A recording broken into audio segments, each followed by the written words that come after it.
Jovan Buha! Buha! Yo, I'm Jovan Buha, Lakers beat writer for The Athletic, and welcome to episode 73 of Buha's Block. On today's episode, I am thrilled to be joined by friend of the show, Anthony Irwin, host of the Lakers Lounge podcast and senior insider for ClutchPoints. This is part 2 of a home and home. I just did Anthony's show yesterday. Anthony, how are you doing today, my man? Thank you very much for having me. I'm happy to have reached the threshold of friend of the show. We can now say we are now mutual friends of each other's show. It's a big step. It's getting to enjoy this moment publicly is great. No, I'm doing great. It's another day in paradise. Yeah, that is one way to describe things. So we are recording this Wednesday afternoon, and Lakers had a couple of off days, got a couple of practices in, but we are going to take it back to the past 2 seasons and touch on Darvin Ham, because that has been the story of the day today. Darvin Ham won his second NBA Cup. He is undefeated, he and Taurean Prince. But Darvin Ham did an interview with the great Mark Spears of Anscape and talked about these aren't his first comments since the firing, but basically the first big Most story direct to my, the most direct, biggest story to my recollection since being fired by the Lakers on May 3rd. So he talks about, in any other situation, he would have had his contract extended, and that just because it's the Lakers and that whole dynamic there, that he was surprised that he was let go, and he touted the 10-game win improvement his first season and making the conference finals, and then the second season winning the NBA Cup. And that they just ran into Denver, and that's all anyone focuses on. I have a lot of thoughts on this, and I've tried to retire this topic from my show. I tried to do that a couple months ago. It inevitably will come up with questions or the discourse. Hopefully now we can put it behind us after we have this conversation. But with all of the Darvin chatter going on today, what did you make of all this? It really says a lot, I think, of why Darvin is no longer the head coach of the Los Angeles Lakers, that he was unable to grasp anything that he could have possibly done differently in that second year. Not once did he have any kind of introspective thoughts on, decisions that he made, or communication lapses, or losing the locker room, right? Like you can't say, gosh, I sure was shocked that they fired me. And then also like minutes later in the same interview say, yeah, I haven't spoken to LeBron or Anthony Davis since, even though we played a game against each other. That's why, Darvin, like you can't lose your superstars in the NBA. And I think I do kind of feel for him, because he is right. In most situations, he would have been extended for the 10-game jump the first year, and then they did actually win more games in his second year than in the first. Like in most lower pressure situations, that would be the case. However, you chose to coach the Lakers, and the fact that you coached the Lakers is why you're getting this interview in the first place. So, it's a double-edged sword. Yeah, we're not having the conversation about any other assistant coach in that scenario. If it's the Suns assistant coach or the Clippers or the Bucks, somewhere else, like it's just he's getting talked about because he's the former Lakers head coach. I have a lot of issues with it. I think you hit on something that I thought really stood out. He mentions, or I don't think he mentions it, but Spears notes that Darvin has not talked to LeBron or AD, had a substantive conversation with them since being let go. That's a giant red flag with this whole situation of like, I think you could be the best coach in the world, you could be the best, like, and taking it even out of coaching, you could be the best like, you know, your performance could be great, and clearly that was not the case. But like, if let's just hypothetically say like that is the case, if your employees, if you can't manage your employees and have a good relationship and dynamic with them, like that is a huge part of coaching. So he can tout the results of the first year, the 10-win increase, making the conference finals, and then the second year, a 4-win increase, winning the NBA Cup. But the fact that he didn't have those conversations with LeBron and AD, even in like, it was funny to me. He mentioned D'Lo as one of the guys that he has since talked to, but it was like Jackson, Gabe, D'Lo, and Cam, and of course Torian, who's now with him in Milwaukee. But I'm like, that's kind of a problem. That like also you didn't mention Austin. Yeah, didn't mention Austin.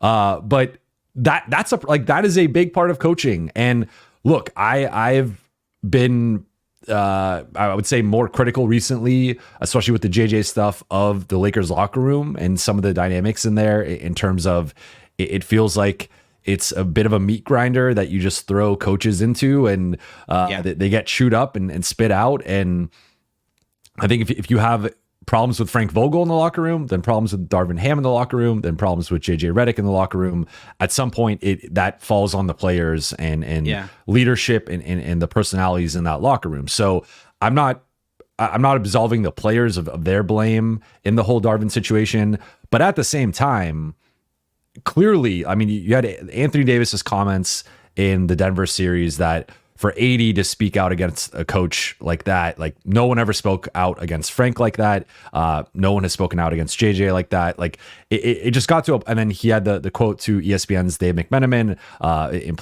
basically about D'Lo, in his words, shitting the bed for 10 straight games, and him feeling like he had to bench him.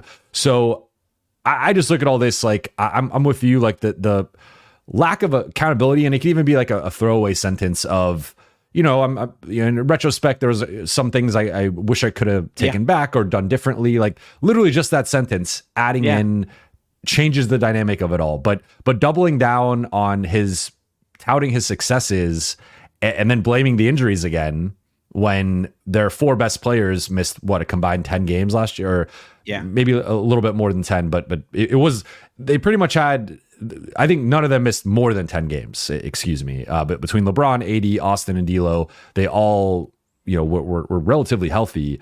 So I just think it conveniently glosses over like losing the locker room for basically the second half of the season, including your 2 best players. And I would even say 3, throwing Austin in there. That part was conveniently left out. So I just think, and then there's a whole other thing with this where a lot of people are using the Lakers up and down start to kind of have some revisionist history and go back and be like, well, Darvin's a better coach than JJ, or and to me, it's like 2 things can be true. 2 things can be true with this situation where Darvin could have had flaws and things he did wrong, like not playing the Lakers' best players, which is one of the basic tenets of being a good coach, is play your best players and start them and close with them and play those lineups together, play the lineup that got you to the conference finals, which was available, which you chose not to play. Like don't change the history on that.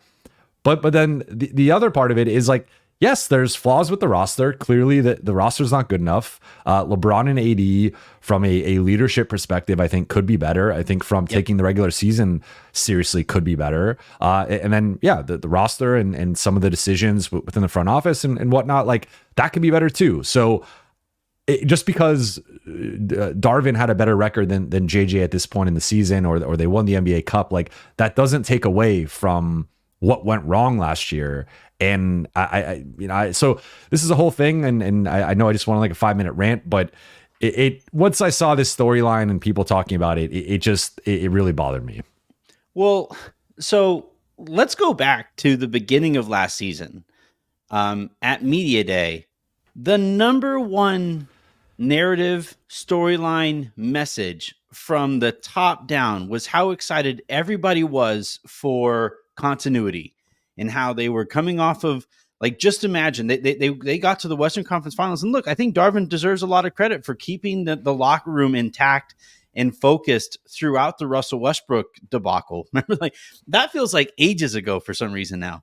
But he deserves a lot of credit for that first year and his management of people and as a leader of men to keep that whole thing going in the right direction, so that when they finally and mercifully traded Russell Westbrook, that team was able to hit the ground running and they got all the way to the Western Conference Finals. And then, months after that run, and you're going into the very next season, and every single player is excited about, especially the core, what was it, 7 players you returned from that team. The key 5 that everybody talks about, and then like Max to a lesser extent, and Jared Vanderbilt also involved there. Like, those 7 guys were really excited about the notion of, we were able to go on that run building the plane mid-flight. Just imagine how things could look if we have a full training camp together, if we get a full season to mesh together, if we do get some actual time to build out that plane. How could this possibly look? And Rob Pelinka was talking about it. Other assistant coaches were talking about it. Anybody you talked to about the Lakers back then was talking about it. The only person who missed that memo was Darvin. He was the only person, because he started the year with Taurean Prince in the starting lineup. And then it was Cam Reddish in the starting lineup. And then D'Lo gets benched. And then Austin gets benched. And Rui gets benched. There was a game where all 3 of those guys weren't in the starting group. And I think, like, that's when he completely lost that locker room over the course of the season for those reasons. And to not acknowledge that he maybe could have used, and again, even if it's just like empty words, even if he doesn't feel that way, just the semantic effort of, I suppose I could have done some things differently. Cool. We're good there. Every base is covered, but he didn't go there again. And that was a problem last year, was that he never, faced any accountability for some of his coaching problems over the course of the year. And the locker room got really sick of, you keep on telling us publicly to grit our teeth harder and run faster and defend more, get in guys' face and stuff like that. Where's your, when are you going to face the music here for some, never calling timeouts, coaching with, you're an entire meme for your hands sticking in your pockets as often as they do. Like, the guys got sick of that. And I think it was really notable, Jovan. You did a fantastic job last year of with that piece. I forget when it dropped. Outlining January 5th, I think. Yeah, 4th outlining 5th, yeah.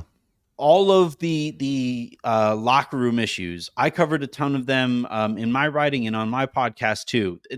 There were traditional and non-traditional media outlets covering the locker room being out on Darvin Ham completely. And not once throughout that entire season did you have a single player come out and be like, no, he's our coach, we support him.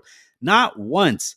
And it's like, if you're the head coach and you're so thoroughly disavowed by your team that nobody is even going to send a cap emoji for any of the various stories that were coming out of the locker room, that's on you, bud. That's part of your job. And he did that really poorly.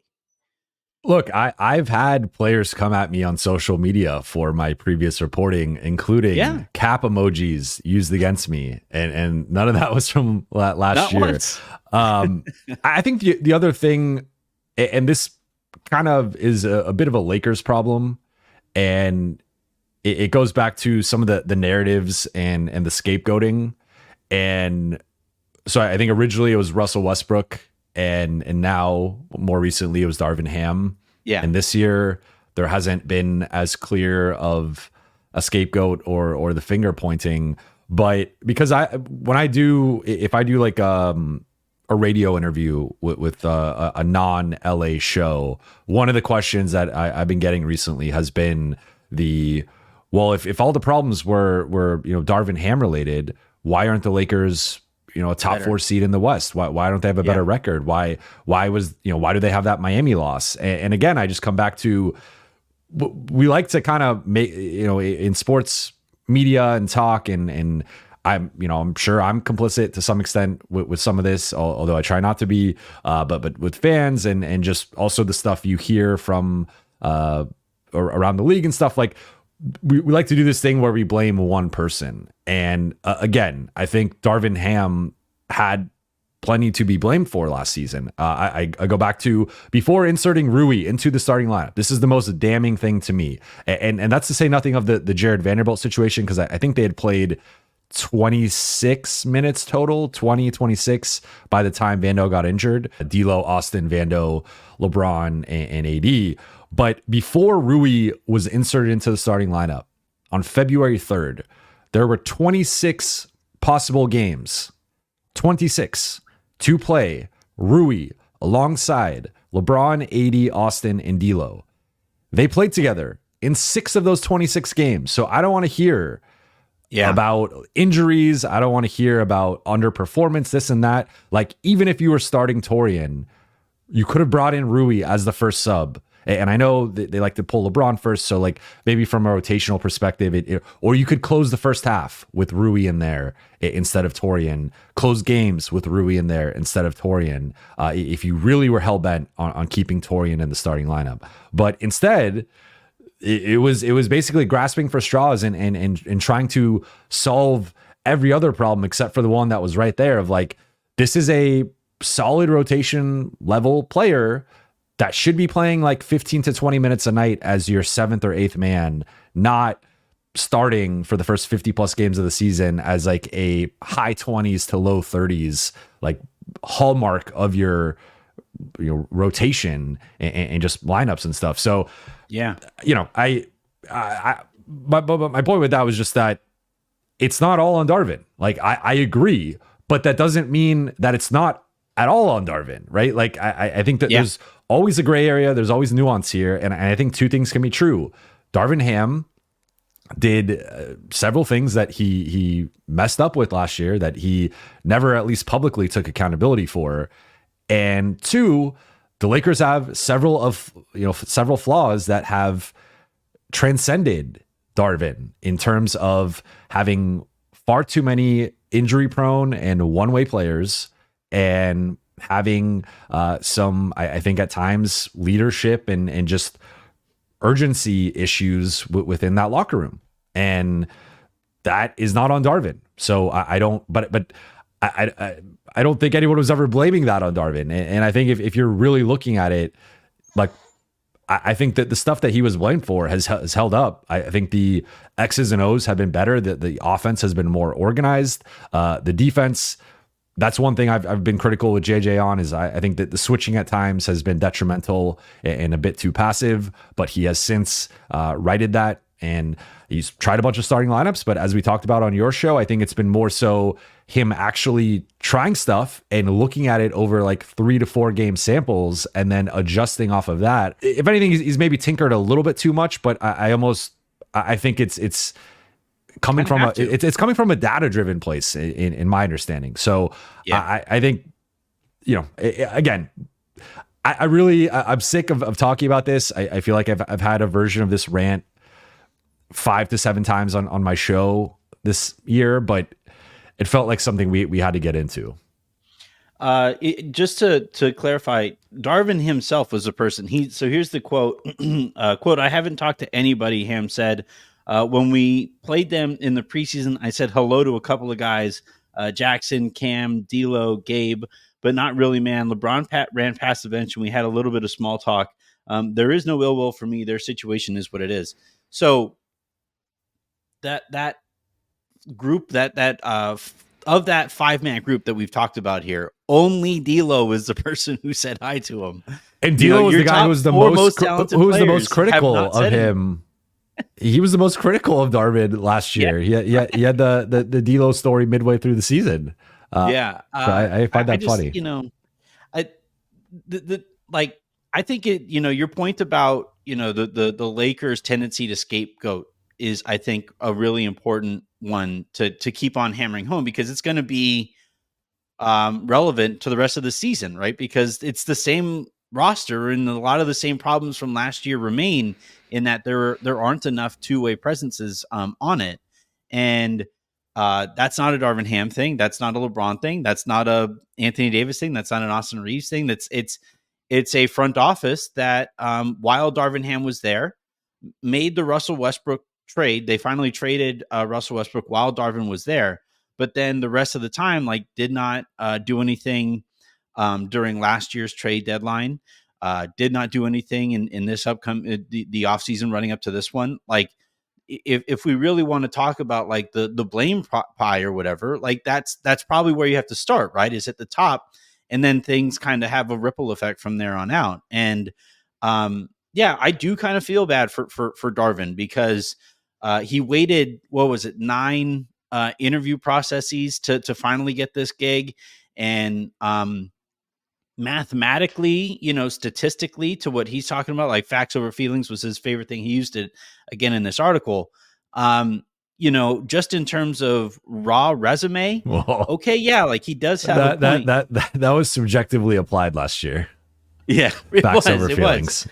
Yeah, because like Taurean Prince, like if we were doing facts over feelings, like Taurean Prince probably should have had a demotion, earlier in the season than it took. So, yeah, I feel for Darvin. It would suck to finally get your dream job and then feel like it was even somewhat unfairly taken from you. But you do still have to have some internal accountability. And frankly, like if I was hiring coaches, or if I was in charge of hiring a coach elsewhere in the NBA, the fact that Darvin is still reticent to assume any accountability for how last year especially went, given the role he played in it, that would give me pause in terms of hiring him again, because one of the major things that you have to do in coaching is learn from your mistakes. And if you aren't even willing to acknowledge the making of any of those mistakes, especially in a piece like this that is so thorough, I thought it was Mark did an incredible job writing it.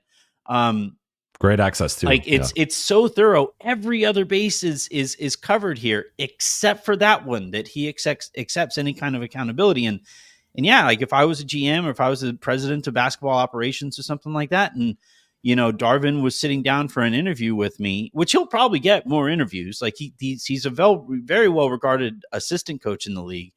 I think the first thing I would ask him is, what do you think you could have done differently in LA to have, for players and fans and everybody to feel the way that they feel about you now? Are you saying you played no role in that whatsoever? And his response to that question, I think, would go a long ways in my interest in potentially hiring him.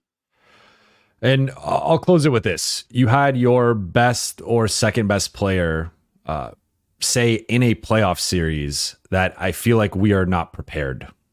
Yeah. And that, like, you can point to, again, results and wins and NBA Cup and conference finals. And I mean, I would also kind of, my counterpoint to that would just be like the Lakers are championship or bust every season. So NBA Cup is nice, conference finals run is nice, but neither one of those was a championship.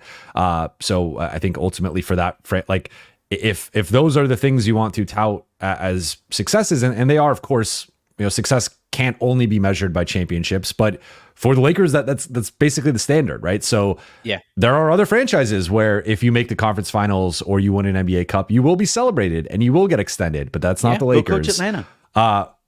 But to have your best or second best player say that in a playoff series, and then to have, to your point, no players defended him during the reporting in January and on from that point. No players defended him after the firing. He did not talk to LeBron or AD. Those things are all damning. Or Austin or Rui. Or yeah. And again, like I think players and the organization bear some blame. So I'm not, to be clear, I'm not doing the thing where we dump it all on Darvin and all the problems are solved now that he's gone, because that's not true. And that's clearly not true. It's that's just inaccurate. Right. But right. That doesn't mean he's not at fault at all. And I think there were some pretty clear things that he was at fault for, some things that even within the story kind of undermined some of the points that he was making.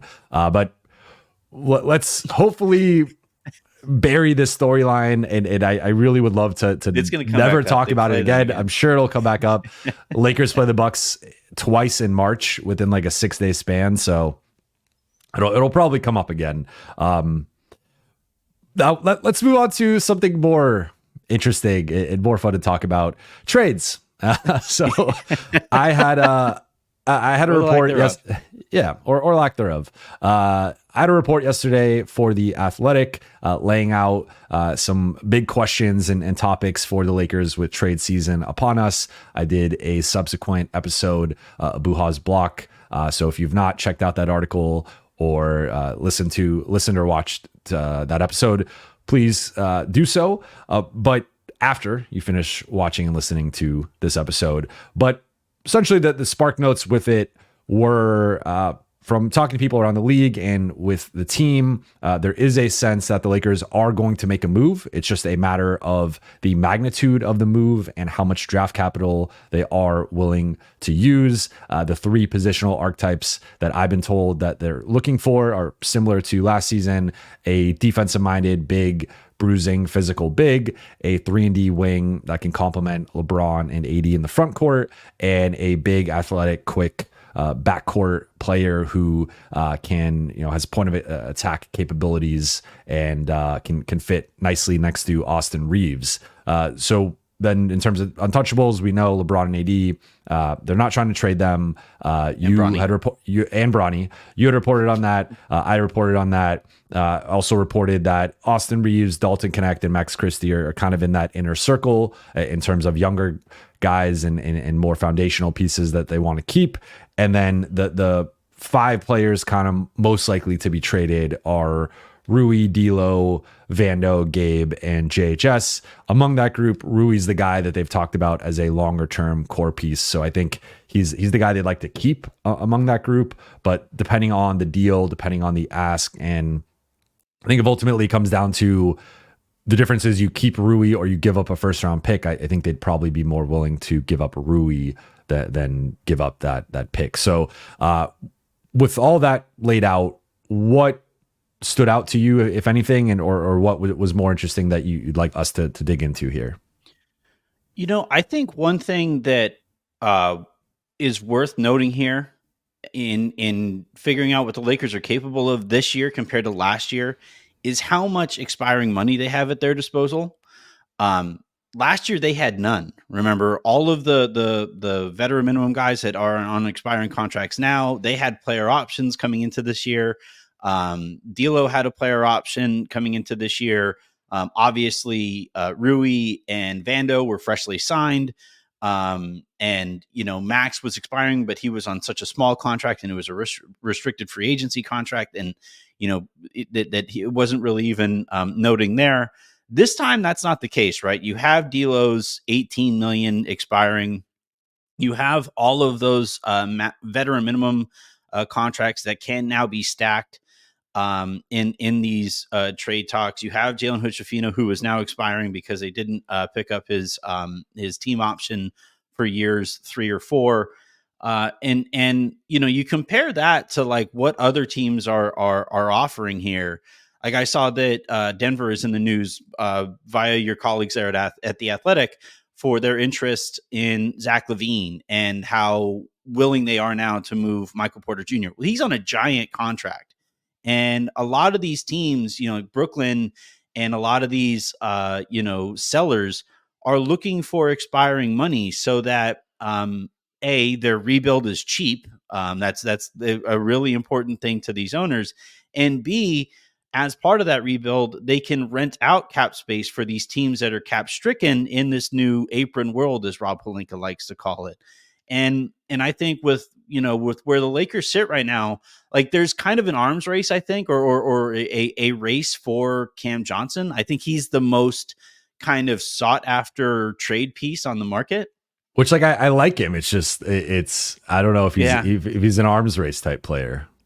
I agree. But like if it just comes down to who has the most expiring money, the Lakers are kind of in pole position there. They can actually,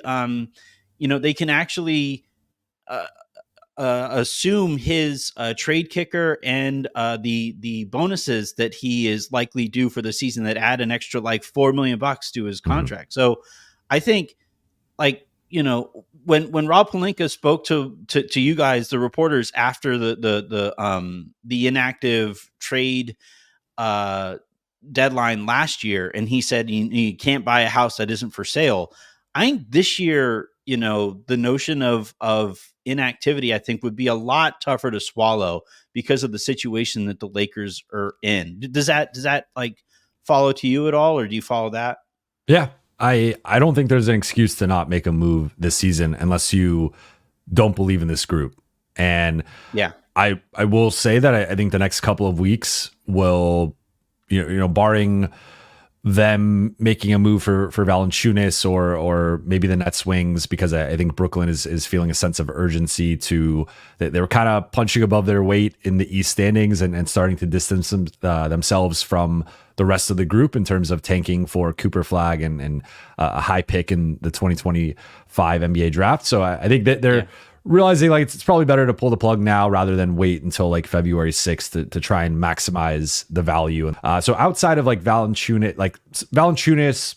/ Washington, some type of deal there, Valanciunas and Brogdon, Valanciunas and Kuzma, or Valanciunas by himself, or the Brooklyn situation, feels like a lot of the other situations aren't as urgent, and those teams are just going to kind of read the market and probably have to be blown away by a deal to make a trade sooner.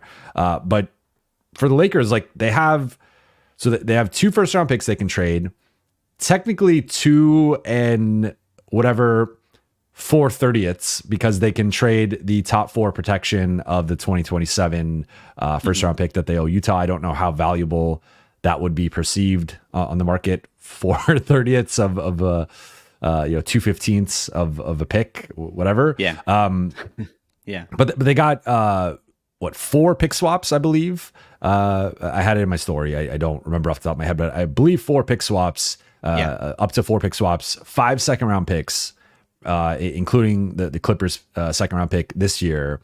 And with those assets and the names rumored to be available on the market right now, aside from the Jimmy Butler, Brandon Ingram class of guys, you can get into the conversation with just about anybody. Like I don't, of course, if they get into a true bidding war, there are situations like Oklahoma City could outbid them for just about, they can't outbid them for anybody, right? So if OKC identifies Cam Johnson as a guy that they feel like could elevate the group, and it's Lakers versus Thunder are going to outbid them if they so choose. But aside from a situation where the assets are starting to really accumulate and it's a player that is worth that, which I don't really see out there currently, unless someone really loves like Walker Kessler or Cam Johnson. If the price is a first and maybe a second or something, the Lakers could get into that conversation and they have the money. So you mentioned Cam Johnson. He's making about $23 million with the incentives in his contract that would come with this season. It probably bumps up to around $27 million. You can get there with D'Lo, JHS, and Christian Wood, all 3 expiring contracts. You throw in a first, and I think you have a pretty solid offer there for Cam Johnson. And I would even be willing to throw in a second or whatever if that is what's going to tilt it in the Lakers' favor. But I think the Lakers can do it. And it's just a matter of how much do they believe in this group? Because at this point, again, like you have 6 to 18 months with LeBron and AD left. And if you're not going to go for it, I've made this point, like if you're going to stand pat and just be like, or even if you just trade for Valanciunas, I don't think that's quite going for it. And at that point, I think there needs to be a bigger conversation of like, do you then, are you just looking at the future? And if you are, I think you at least have to go to LeBron and AD and be like, do you want to be here? We are prioritizing our future. We love being in business with you guys. We love being partners with you guys, even though we're not holding up our end of the bargain necessarily. But we're going to give it to you. Do you want to stay in LA and be Lakers and kind of be in the middle of the pack? Or do you want to go somewhere else and we'll help facilitate that and get back assets? Because at this point, again, like, and to bring it to the first point I made on this topic, like my understanding is the Lakers, the league-wide assumption is the Lakers are going to make a move. It's just that the magnitude of the move is like Valanciunas to me is a half measure. There needs to be a second move after Valanciunas if that ultimately is the first move. I've been on record. I'm not the biggest Valanciunas fan. I think he's too defensively limited, and I think in a playoff setting can be picked on as the Lakers did to close last season. But even if we just say like Valanciunas is the first move, there needs to be a second move, and it needs to probably be a bigger move, be it Cam Johnson, Dorian Finney-Smith, Kyle Kuzma, whoever, pick your wing that you think the Lakers should go after. If they don't do that, the Valanciunas move just doesn't really move the needle enough for me. Yeah, they need a player to solidify their opening and closing lineup, right? Like I was hoping for more from Rui, to be completely honest, this year. And I think the Lakers were too, in terms of his impact defensively and in the little things consistently. And, with that being the case, they feel very confident in Austin, LeBron, and AD. And I'm really curious to see how Max looks as the fourth starter. And then if Max kind of solidifies himself as that point of attack defender who can also knock down threes, cool. That's just one little lift that you don't have to make over the course of the season. But I do think they need a two-way wing who is more consistent than Rui has been at those little things. And, whether that's Cam, whether that's Kuz, whether that's maybe you slide Max down and you bring in like a Bruce Brown instead. And that becomes like you're and you become small then, but like whatever the move would be, they need a like fourth or fifth best player. They need to upgrade that over the course of the season. The thing that I keep on like asking myself is, I'm really curious how Rob Pelinka handles this specifically, given his contract status. This is normally the year where you would be earning yourself an extension, because if he doesn't get it next year, he would become a lame duck candidate going into the year after that. And that's a lot riding on the situation there. And with, the end of the LeBron and AD era nigh, and the idea of a rebuild on the other side of this, I do think he has a lot of work to do to kind of regain the trust of the fan base. And like I think Jeannie Buss is probably really pulling for him to pull this off, because I don't think she wants to have that tough conversation on this front either. So how do you think, like, how much of his status do you think impacts all of this as kind of a backdrop?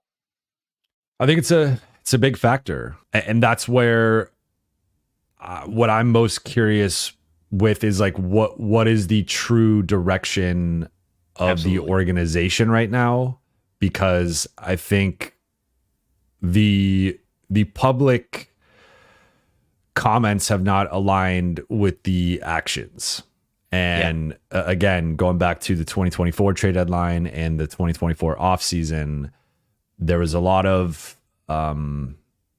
support and kind of doubling down on like this group and LeBron and AD and championship aspirations, and like we believe in this team.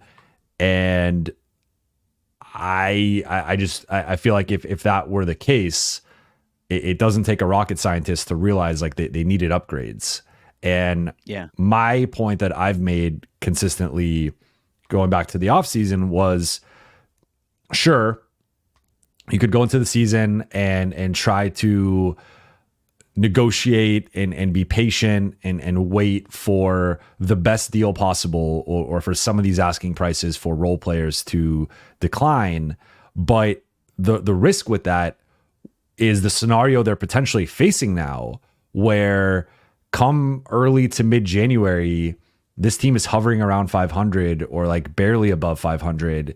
And that there's the legitimate conversation of like, if it's January 15th and they're 8th or 9th in the West, is that really worth a group worth investing in? And I feel like they are a group worth investing in, but the optics at that point, you can kind of pivot and be like, well, we were I mean, like it almost felt like with the whole 30 game thing, they were setting up the potential to have the excuse to be like, well, we wanted to see, we wanted to wait for Vando to come back. We wanted to wait for Christian Wood to come back. We wanted to see what this group looked like healthy.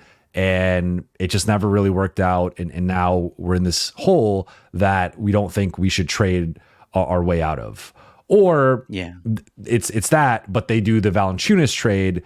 And then it's still kind of a thing where like, oh, well, we made a move. We got Valanciunas. We got off Gabe's money. We invested a couple second round picks, maybe even 3 to make it look like it's a bigger price. And we tried something, and we're still the 8th seed, and we're not going to invest further draft capital. So I feel like even going back to some of the conversation in the offseason with development and the young core and stuff, it's like I totally get it might be every team says that they believe in their young group, that they're trying to develop it. Like that's not necessarily out of the ordinary, but they have operated more like a group looking toward the future and wanting to just keep their war chest of assets rather than a group that is in a win now situation, which they should be if they truly want to maximize the LeBron and AD era. Like there are certainly moves I would not agree with, but if they trade both first round picks, it's going to be hard to criticize it. Like, of course, there are players and scenarios in which I think criticism could be warranted. But if they trade, if they go out and trade both firsts to Brooklyn for DFS and Cam Johnson, you're not going to hear criticism on my end. Like, I will say they went for it. They went for it. And if it doesn't work out, it doesn't work out. And then we can have that conversation at that point of like, what's next? But to bring it back to what you were asking, like I'm just more interested in like the clarity of the organization and because if the organization from the top down is actually saying like we don't believe in this group, we care about 2026 27 and 2027 28 and 2028 29 more than the present, then I think Rob is doing that. That's the task that he is enacting right now. And I think he's doing a good job then, because if they are looking for the future, then they're keeping the young guys. They're trying to develop some of them. They're keeping the picks, and they're angling for the post LeBron era. But if the mandate is build a championship roster, then obviously that's not been what's happened up to this point. So I think we'll have a better idea, honestly, come the trade deadline, because I think if they don't make a move, there's really no way to spin them believing in this group and LeBron and AD as a tandem. You either do or you don't. You either make the move or you don't. That's it. I agree. I agree completely with all of that. And like you can't sit there and tell us how you're focused on building for the future and then divest from the first round pick from the year before. That's tough, right? You can't. And although, I know that JHS has had a really tough beginning to his career, and I am also a skeptic of like the talent in him as a prospect or whatever. But you can't say, all right, we're focused on the future. We're focused on the future. We're focused on the future. All right, we'll see you later, first rounder. Like that's just, it's tough. It's that's where those inconsistencies get. I think he's a sunk cost. That one I will give. I give them credit for owning the L on that 20 one. games. Like they've seen him for 20, and now like he can't stay healthy. And if we also don't know what they've seen behind. I think there's been the performance, and there's also been the injuries, and like we don't know obviously behind the scenes kind of the dynamic. But I think it takes gumption to not offer a top 17 pick a third year. Like being the players drafted that high walk into a second contract. Like that's just kind of how it typically goes. Yeah. Well, that's why it was so shocking when it happened. So we'll see how it plays out. But yeah, I think that is what is riding on this trade deadline is, this is, look, I think you and I would both agree this is the first season where we've seen some noticeable slippage from LeBron from one year to the next, and this is probably the final real chance that you'll have it competing with LeBron and AD at an even close to elite level. Like you could even make the case that maybe last year was the last chance that they had of having those guys playing at that level and being able to build with them, playing at such a level. But this is probably for sure it. And if you don't invest in them this year, then that tells fans all that they need to know, right? That okay, we won our one championship, we got to a Western Conference Finals, we won some play-in games, we won an in-season tournament. We're good here. That was a good enough run for the Lakers with LeBron and AD. I would consider it a bit of an underperformance given the caliber of duo that LeBron and AD were, and there's some circumstantial stuff there going on too. But I would hope that an organization that holds itself up through the ideology of Mamba mentality and going down guns blazing and stuff. I would hope that's how they go out with this era too.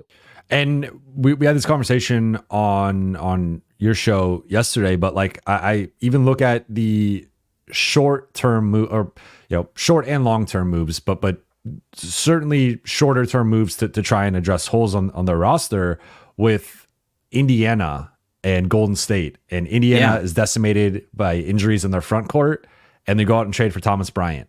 And I don't think Thomas Bryant would really be helping this group. So I'm not saying the Lakers got swooped on that or anything.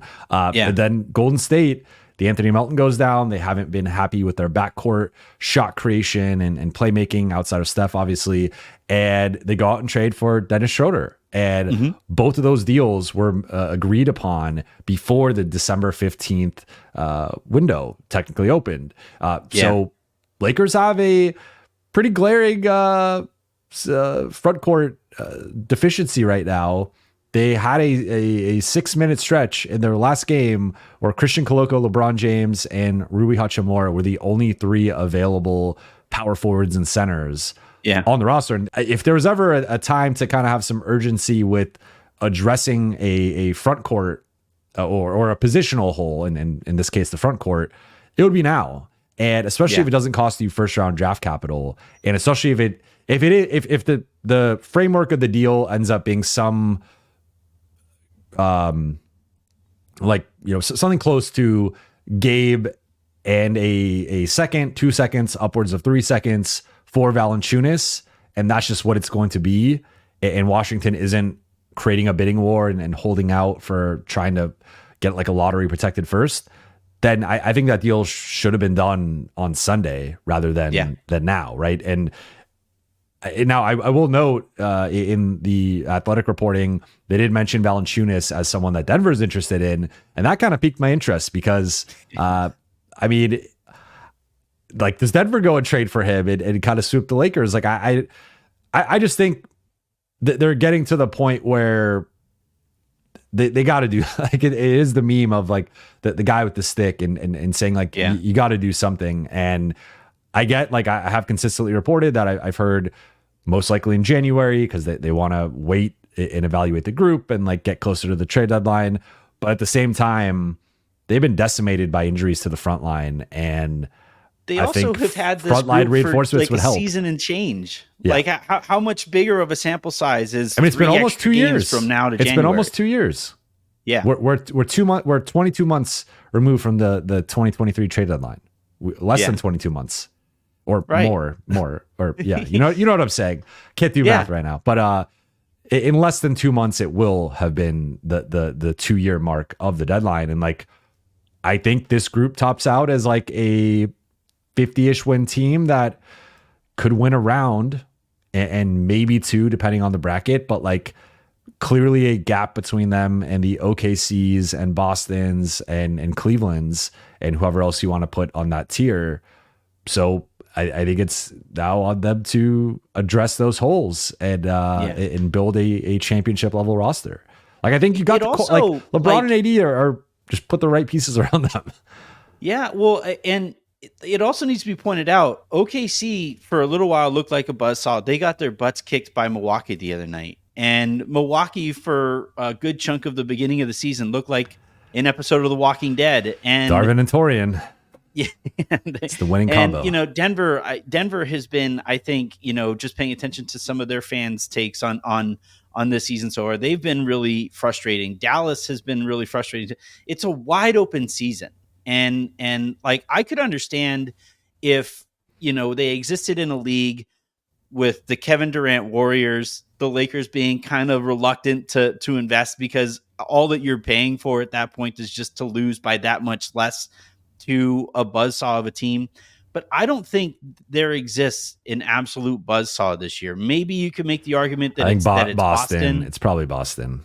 But they rely so heavily on threes that if they have a few bad variance games in the wrong series, then they could get knocked out too. So yeah, I think that's the thing is that if we hear those same kind of excuses of we didn't see anything that could put us over the top or over the hump or whatever cliche that they want to use there, I would just say I think we're looking at different humps. I think we're looking at different scales that we need to climb.